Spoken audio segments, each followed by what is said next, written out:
las puertas, ellos fueron pasados por alto del juicio de la 10ª plaga, que era la muerte de los primogénitos.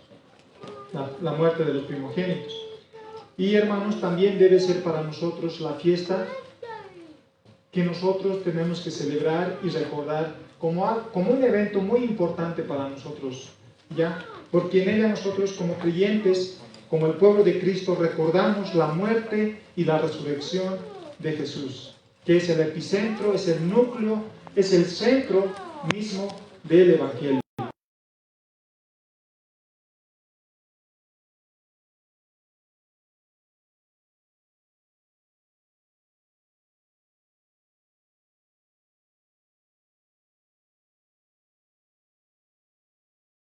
De Egipto, ¿no? Pero yo les decía que nosotros como cristianos también la Pascua es la fiesta más importante o el evento más importante. ¿Por qué? Porque ahí recordamos la muerte y la resurrección de Jesús. Ya ustedes pueden ver la diferencia entre una Pascua y la otra Pascua, ¿no? Y lo que hoy vamos a nosotros ver es la transición de aquella Pascua antigua a esta nueva Pascua, de la cual los creyentes recordamos y conmemoramos, ¿no?, en la Santa Cena. El sermón de hoy he titulado La gloriosa realidad de la Pascua. El título de este sermón es La gloriosa realidad de la Pascua, y vamos a verlo en 3 partes, ¿ya? En primer lugar, hermanos, vamos a ver la preparación de la Pascua, versículos 17 al 19. En segundo lugar, vamos a ver la amargura en la Pascua, versículo 20 al 25. Y en tercer lugar, vamos a ver la revelación de la nueva Pascua, versículos 26 al 29. 3 cosas entonces, hermanos: la preparación de la Pascua, la amargura en la Pascua y la revelación de la nueva Pascua. Ya, entonces vamos a ir al primer punto, al primer encabezado, que es la preparación de la Pascua, versículos 17 al 19. Y nuestro pasaje, hermanos, versículo 17 empieza diciendo el primer día de la fiesta, ¿ya? Este primer día no significa, hermanos, que es el primer día del mes, sino que se refiere al primer día de la fiesta. La fiesta de la Pascua duraba entre 7 a 8 días, ¿ya? Y aquí Mateo nos está diciendo que el primer día de la fiesta, que es el 14 de Nisan en el calendario judío, ¿ya? El calendario judío también tiene 12 meses, ¿ya? Y el primer mes del calendario judío es el de Nisan, ¿ya? Que está conformado parte de marzo con parte de abril, ¿ya? Entonces esta fecha sería el 14 de Nisan o el 15 de Nisan, dependiendo de cómo las personas consideraban el día, ¿ya? Eso también es muy importante, ¿ya? Hermanos, para nosotros sería el día jueves, ¿ya? El día que estamos hablando sería el día jueves, este jueves que viene, ¿ya? Y cuando dice la fiesta de los panes sin levadura, era también el nombre para referirse a la Pascua, a esta fiesta, ¿ya? Que duraba entre 7 a 8 días, dependiendo cómo lo consideraban, porque algunos judíos consideraban su día desde las 6 de la mañana hasta las 6 de la mañana, pero habían otros judíos que consideraban desde las 6 de la tarde hasta el siguiente día, que es también 6 de la tarde. Y nosotros, hermanos, consideramos nuestro día desde la medianoche hasta la medianoche. Entonces, dependiendo de eso, es si es el 14 o el 15 de Nisan. Pero eso, hermanos, no es muy relevante, ¿ya?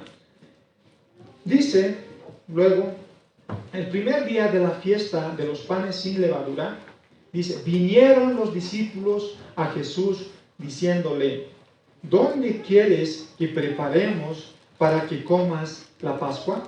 Jesús había hecho el ministerio en 3 años, su ministerio en 3 años.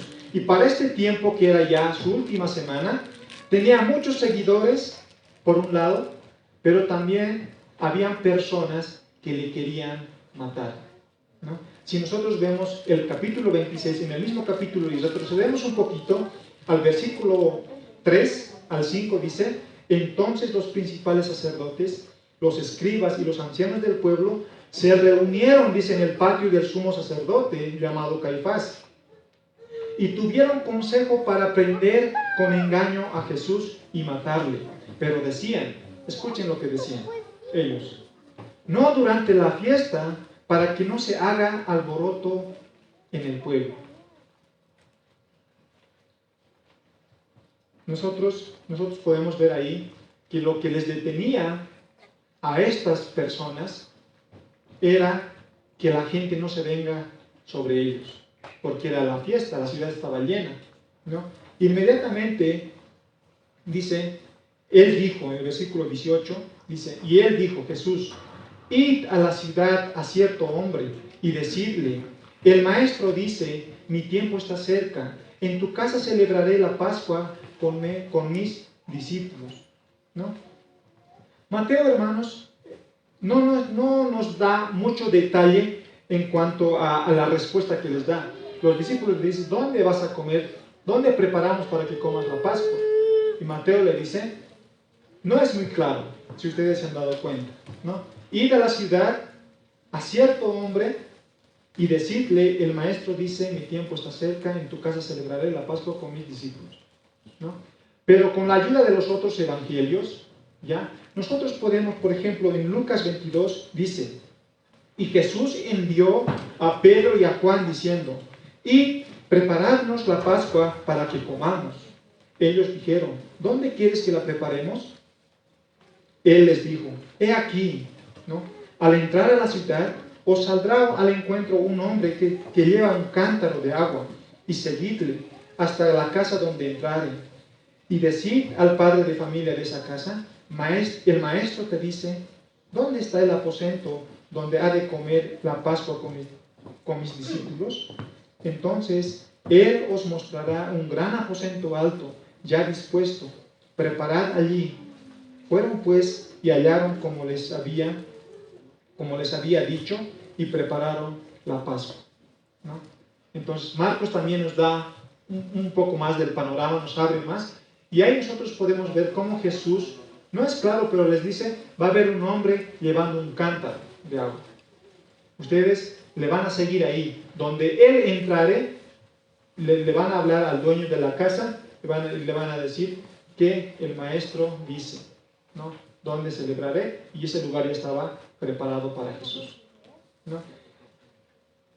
Ahora, en la respuesta de Jesús no es claro, como hemos visto, pero Lucas sí, ¿no? ¿Por qué? ¿Por qué Jesús no es claro por qué no le dice: en tal lugar hay un hombre que se llama así, van a entrar ahí vamos a celebrar la cena? ¿Por qué no es tan claro? Porque Jesús anhelaba celebrar la última Pascua con sus discípulos.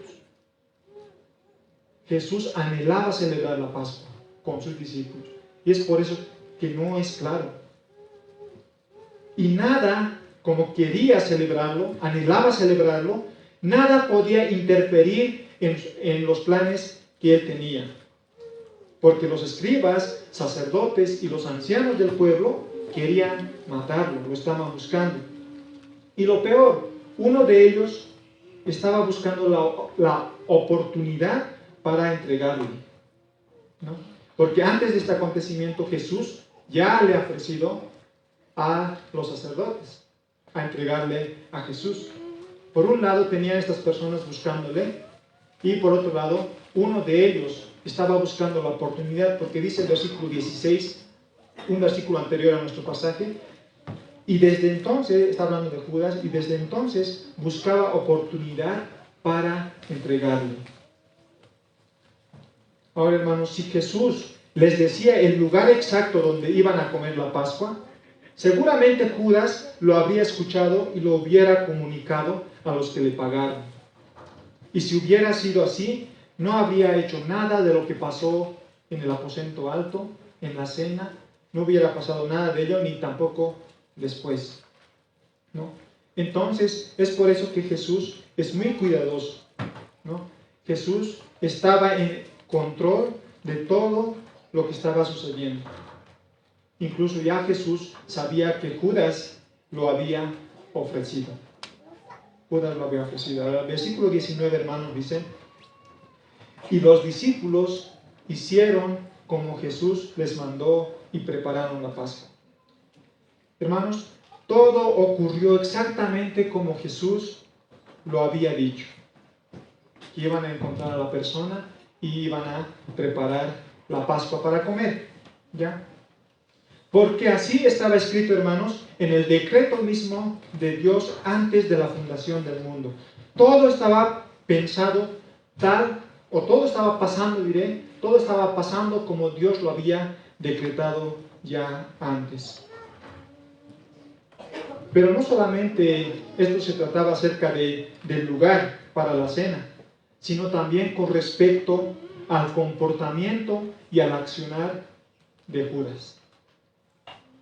Aún el comportamiento y el accionar de Judas estaba ya decretado antes de la fundación del mundo, así como el lugar, pero también el comportamiento y el accionar de Judas.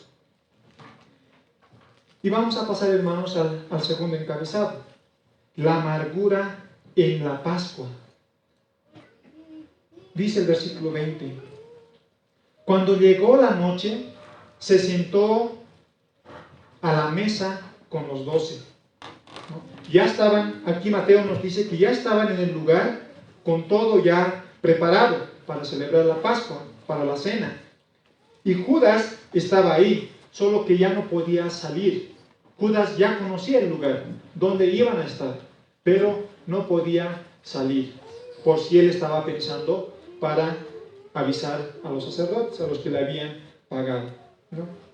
Allí, hermanos, en ese lugar, en el aposento alto, se encuentran 13 hombres, Jesús con sus discípulos, para celebrar la Pascua. Los 13 hombres están ahí. El versículo 21 luego nos dice: y mientras comían, Jesús dijo: de cierto os digo que uno de vosotros me va a entregar.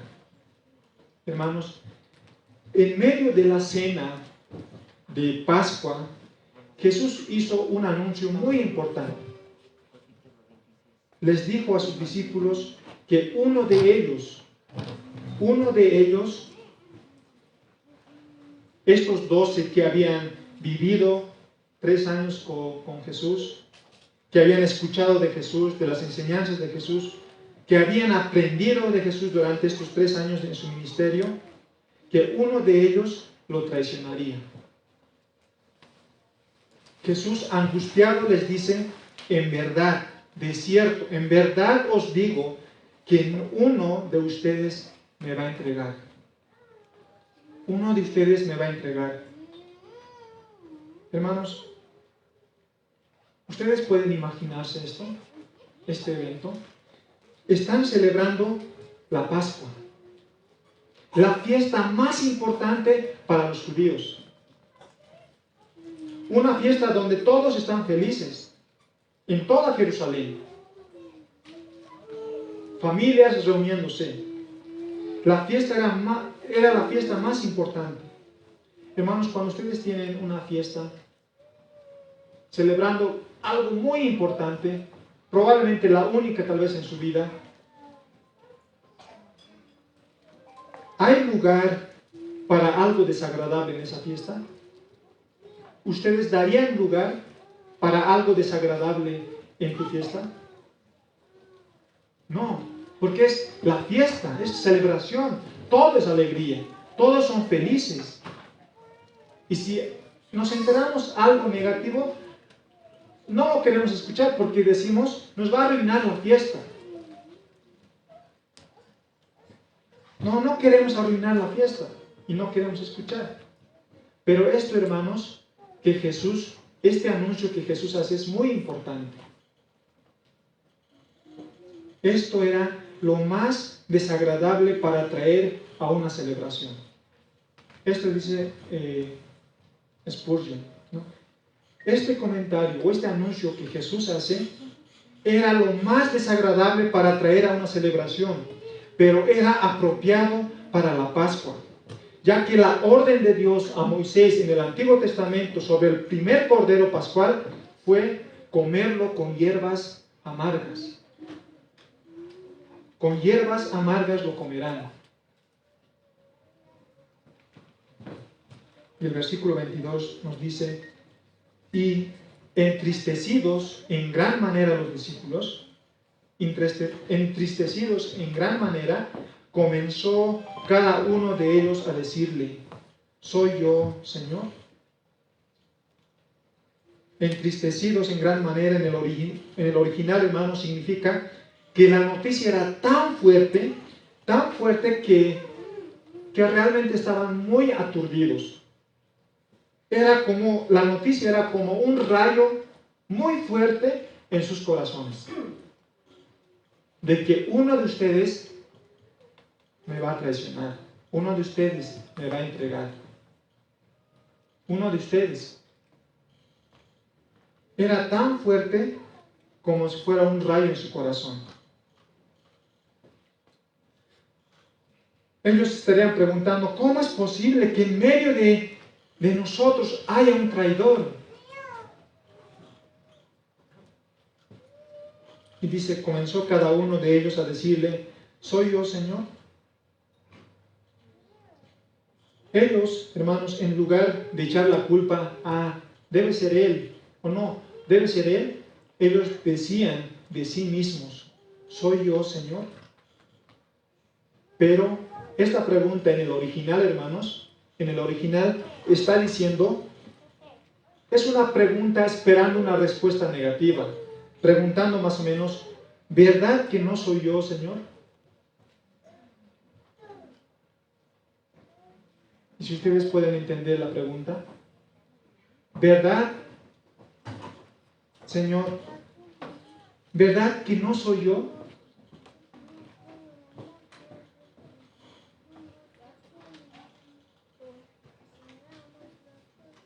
Era un hermoso rasgo de carácter de los discípulos al no sospechar de los otros. Pero sin embargo, le hacen una pregunta que demanda una respuesta negativa. ¿Verdad que no soy yo, Señor?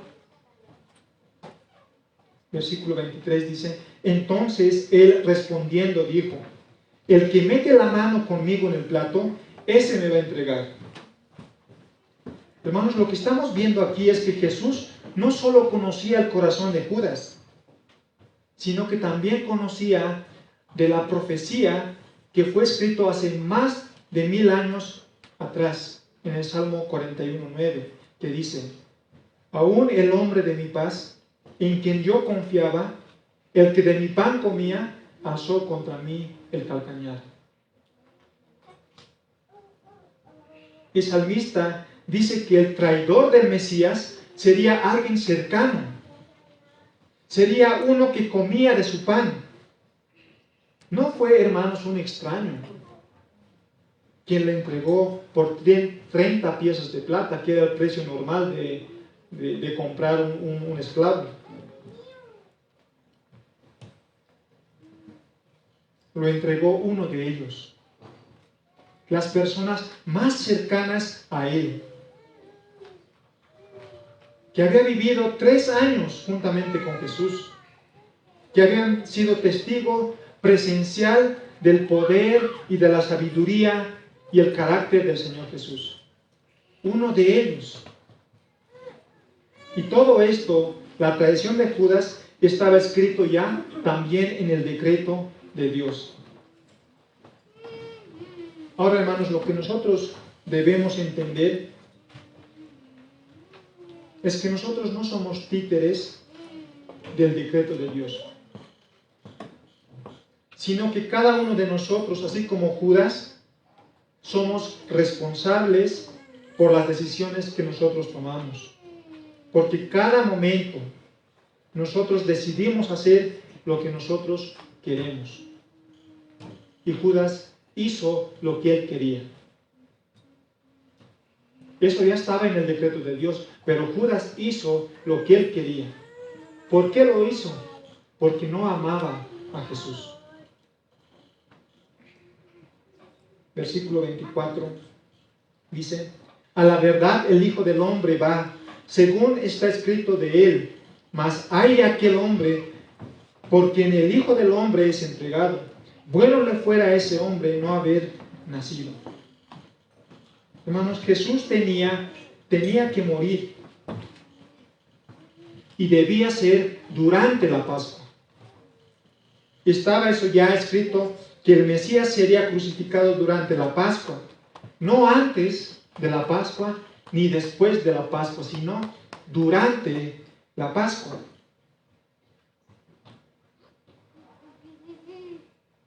Porque Él, Jesús, Él era el Cordero de Dios que quita el pecado del mundo. Ningún hombre podía frustrar los planes de Dios. Él debía morir durante la Pascua, en la Pascua. Los planes para matarlo eran después de la Pascua, como nosotros hemos leído. No, dice el versículo 26, versículo 5, pero decía, dice, no durante la Pascua, para que no se haga alboroto en el pueblo.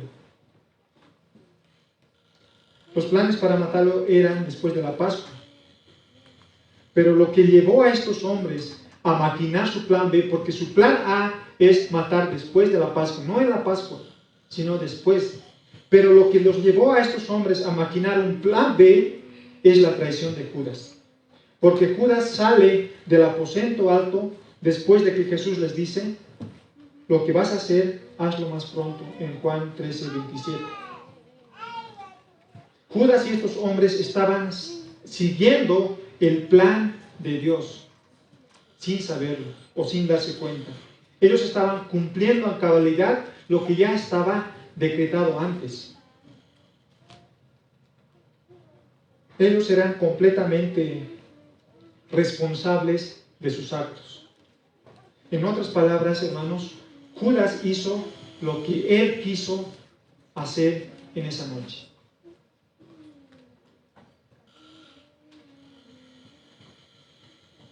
Versículo 25 dice: entonces, respondiendo Judas, el que le entregaba, dijo: ¿soy yo, maestro? Le dijo: tú lo has dicho. Para los 11 discípulos, hermanos, tal vez fue normal que se preguntasen si eran ellos, pero fue una terrible hipocresía por parte de Judas que hiciera la pregunta: ¿soy yo, maestro? Sabiendo Judas que ya estaba arreglado con los sacerdotes. Judas ya había hablado con estos hombres para entregarle. Y sabiendo esto, Judas hipócritamente le pregunta: ¿soy yo, maestro? Y el Señor le dice: tú lo has dicho. Jesús, hermanos, no dijo esto para condenar a Judas, sino para llamarlo al arrepentimiento.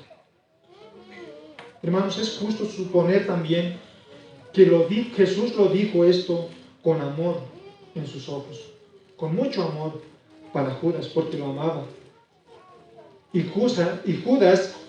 Jesús le mostró a Judas que lo amaba, aún sabiendo que lo iba a traicionar. Este anuncio, hermanos, acerca de la traición de uno de sus discípulos era la parte amarga de la cena que estaban teniendo. Este anuncio era la parte amarga de la cena que estaban celebrando, la cual Moisés había dicho que comerán con hierbas amargas. En tercer lugar, hermanos, vamos a continuar viendo la revelación de la nueva Pascua. La revelación de la nueva Pascua, versículos 26 al 29. Hermanos, algo que nosotros tenemos que también recordar y conocer es que la celebración de la Pascua era una conmemoración, era un recordatorio de algo reverente delante del Señor, delante de Dios. Así que se debía hacer bajo un cronograma escrito, bajo un programa estricto, donde el padre de familia dirigía este tiempo.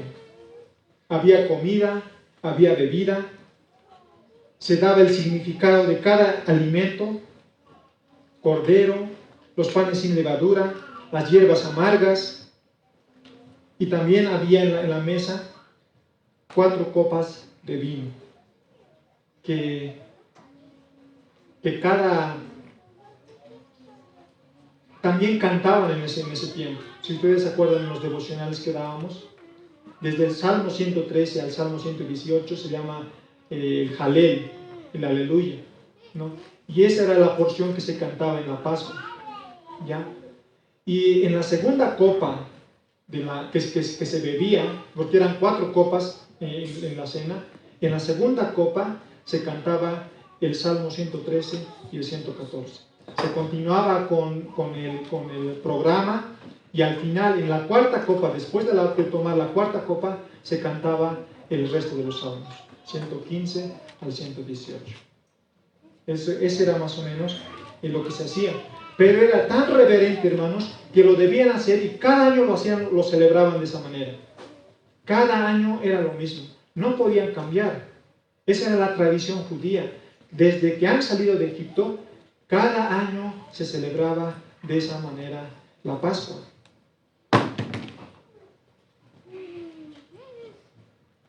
Había también lectura o la recitación del Haggadah, se llama, ¿no? Que es la lectura de Éxodo capítulo 13, del versículo 3 al 10.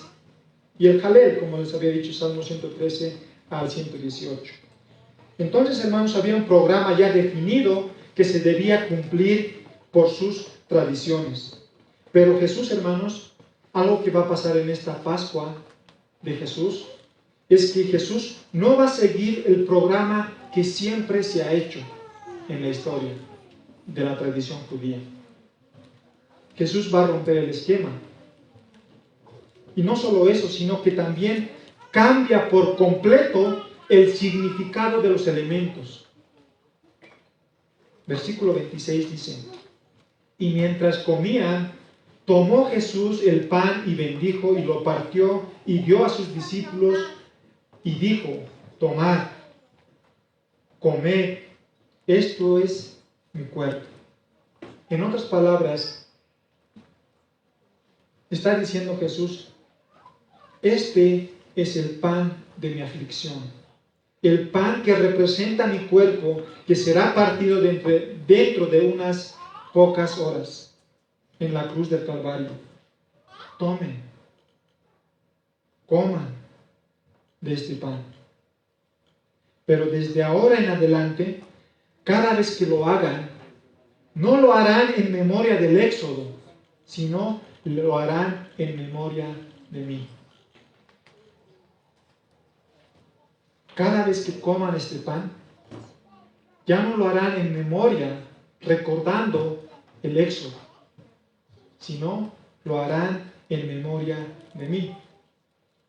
Versículo 27 continúa: y tomando la copa y habiendo dado gracias, les dio diciendo: bebed de ella todos.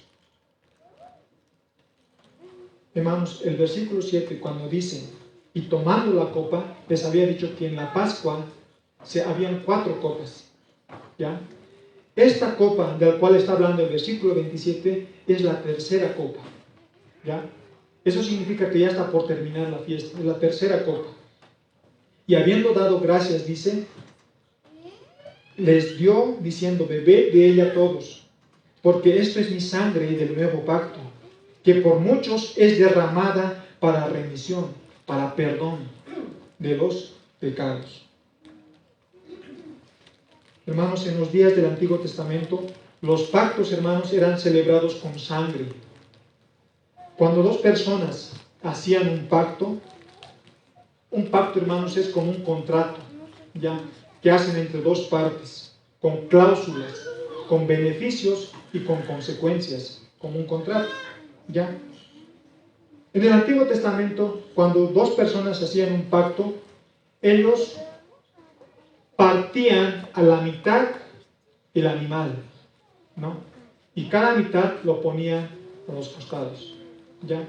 Y para ratificar el pacto, las personas debían de pasar por el medio de los animales muertos. Y al pasar, hermanos, en medio de esos animales partidos, muertos, ya, ellos estaban diciendo: me comprometo a cumplir las cláusulas de este pacto, porque si no los cumplo, que me pase a mí lo que les pasó a estos animales, que Dios me haga igual que a ellos. Eso significa, y de esa manera celebraban un pacto en el Antiguo Testamento.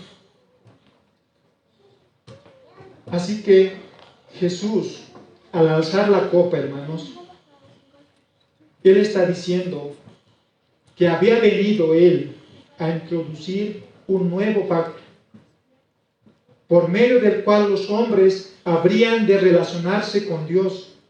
Un nuevo pacto que iba a ser ratificado por el derramamiento de su propia sangre. Cristo mismo, con su sangre, iba a ratificar este nuevo pacto. Los pactos se celebraban siempre con sangre. Este nuevo pacto, Jesús vino a celebrarlo o a ratificarlo con su propia sangre. Esto es mi sangre del nuevo pacto. Tomó la copa y dijo: esto es mi sangre del nuevo pacto, que por muchos es derramada para remisión, para perdón de los pecados. Hermanos, fue el cuerpo de Jesús que fue partido en dos en la cruz del Calvario. Y como resultado de este sacrificio de Cristo, de sí mismo, entró en vigencia, hermanos, entró en vigencia un nuevo pacto entre nosotros y Dios. A partir de este momento, del sacrificio de Cristo, dio vigencia a un nuevo pacto entre Dios y nosotros. Hermanos, no hay otra manera de tener una relación con Dios si no es por Cristo. No hay otra manera, hermanos, de tener nosotros una relación genuina con Dios si no es por Cristo. Cristo es la puerta para acceso al Padre. Cristo es el camino para llegar al Padre. Hermanos, si nosotros queremos tener una relación genuina, verdadera con Dios, con el Padre, lo tenemos que hacer a través de Cristo. Hermanos, ahora hay un dato muy importante en esta cena que Jesús estaba teniendo con sus discípulos. ¿Qué era lo más importante en la cena pascual? ¿Cuál era el elemento más importante en la cena pascual? ¿Las hierbas amargas? ¿El vino? ¿Los panes sin levadura? Lo más importante, hermanos, era el cordero. El cordero que era sacrificado, el cordero que era muerto. Los judíos, después de eso, ellos lo cocinaban, lo asaban y lo tenían que comer. Lo importante, hermanos, aquí, bueno, la pregunta es: ¿por qué en la cena pascual de Jesús no había un cordero ahí en la mesa?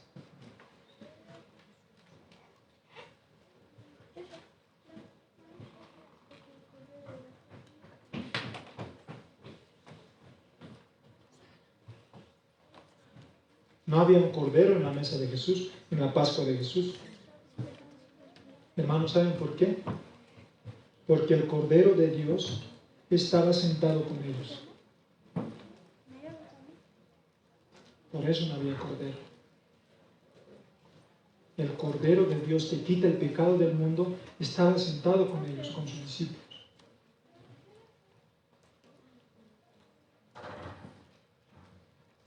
Jesús, hermanos, fue el plato principal esa noche, en esa cena. Porque Él es el Cordero de Dios que quita el pecado del mundo. Hermanos, solo faltaba unas cuantas horas para que se cumpla lo profetizado por Isaías 700 años antes. En Isaías 53, 4 al 7. Ciertamente llevó Él nuestras enfermedades y sufrió nuestros dolores. Y nosotros le tuvimos por azotado, por herido de Dios y abatido. Mas Él, herido fue por nuestras rebeliones, molido por nuestros pecados. El castigo de nuestra paz fue sobre Él, y por su llaga fuimos nosotros curados.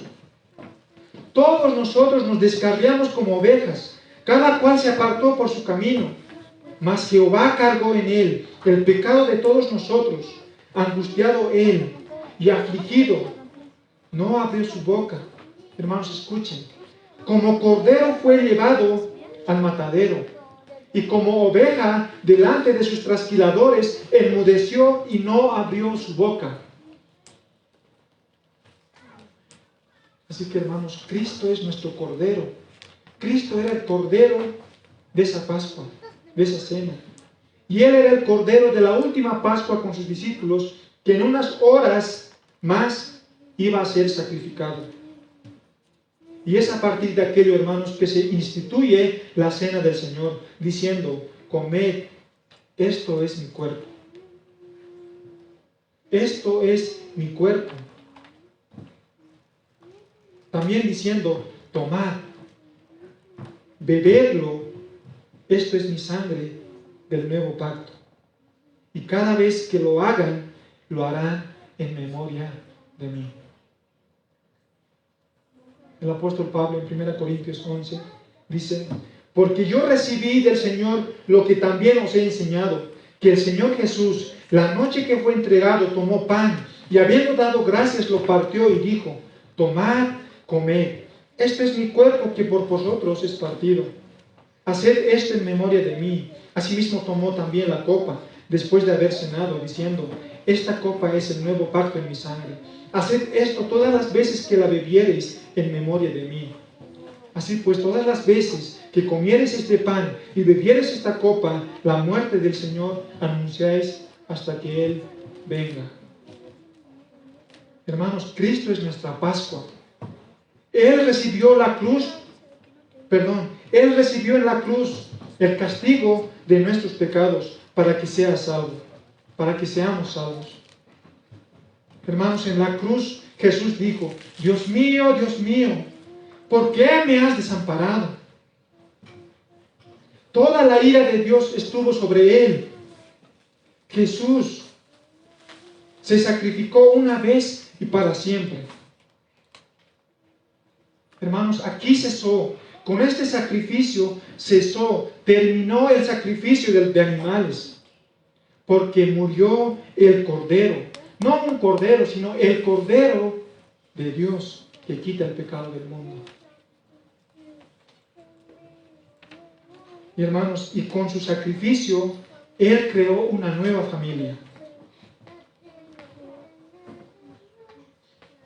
Esta última Pascua que Jesús celebró era diferente a las demás, porque la Pascua se celebraba, hermanos, en familia. El Padre lo dirigía. Pero esta cena, Jesús estaba con sus discípulos. Jesús no estaba con su familia. Los discípulos tenían familia, pero no estaban con ellos. Es porque Jesús estaba creando una nueva familia, que es la iglesia.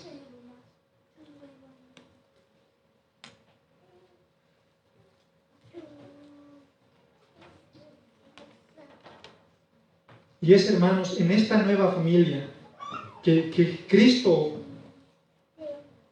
crea que se debe celebrar la nueva Pascua, que es llamada Santa Cena. Y es, hermanos, por eso que nosotros celebramos la Santa Cena en una comunión, en esta nueva familia, en Cristo, porque somos la familia de Cristo.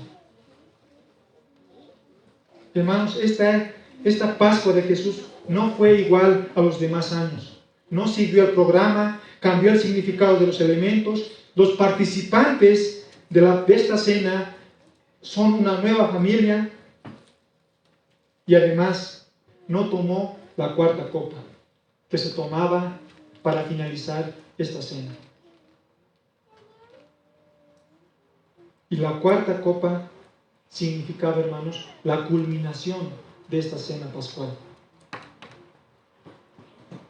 Tomó la tercera, la cuarta no lo tomó. El versículo 29 dice: y os digo que desde ahora no beberé más de este fruto de la vid, hasta aquel día en el que beba nuevo con vosotros en el reino de mi Padre.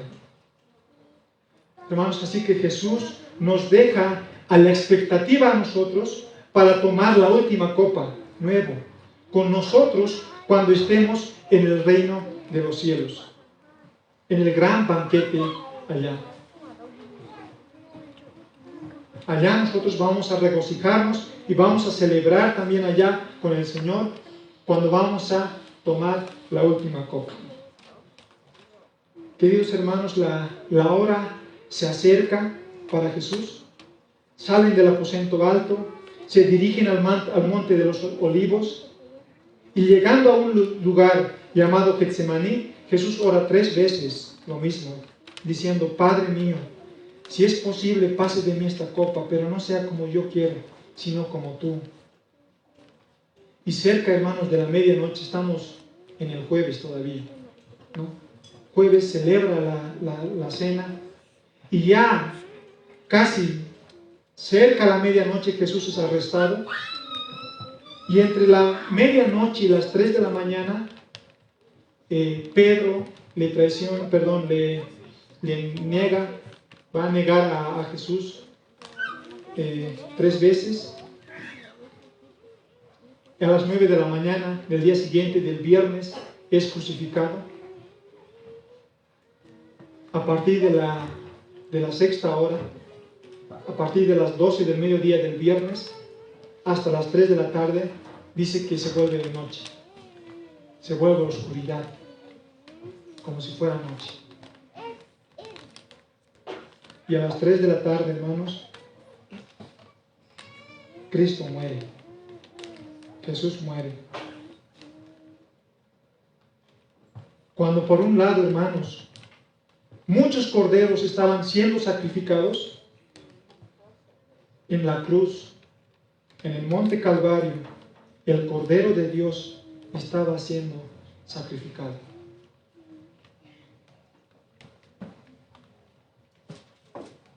Hermanos, Jesús está muerto. Dice Romanos, porque la paga del pecado es muerte.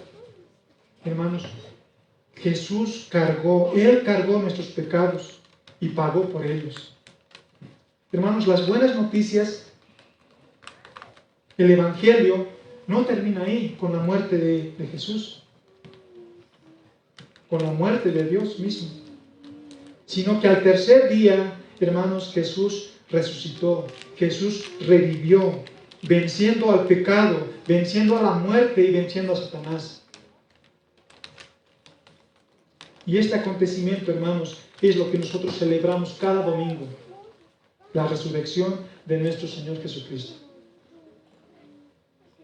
Hermanos, no voy a ahondar en el tema de la resurrección, porque va a ser el tema o la prédica de la siguiente semana, en el culto de resurrección que vamos a tener nosotros.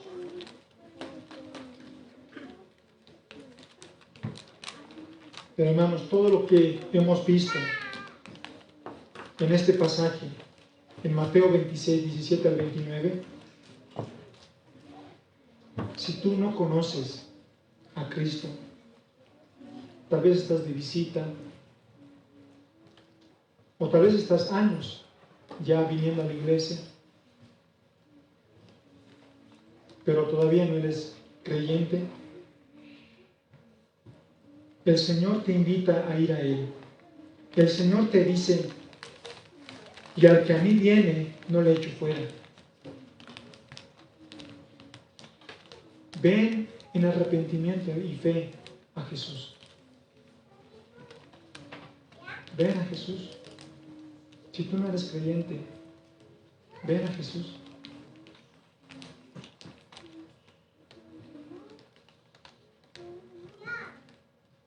Jesús, como has escuchado hoy, Él cargó nuestros pecados y los pagó en la cruz.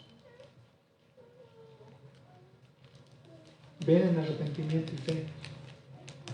Arrodíllate delante de Cristo. Pídele que te perdone de tus pecados. Y Él inmediatamente, si es un arrepentimiento genuino, Él te va a dar el don de la salvación. Aquella salvación que no se pierde. Pero ven a Jesús. Y hermanos en Cristo, esto, hermanos, lo que hemos visto ahora, lo que hemos escuchado ahora, nos debe mover a glorificar a Dios, a glorificar al Señor en todo momento.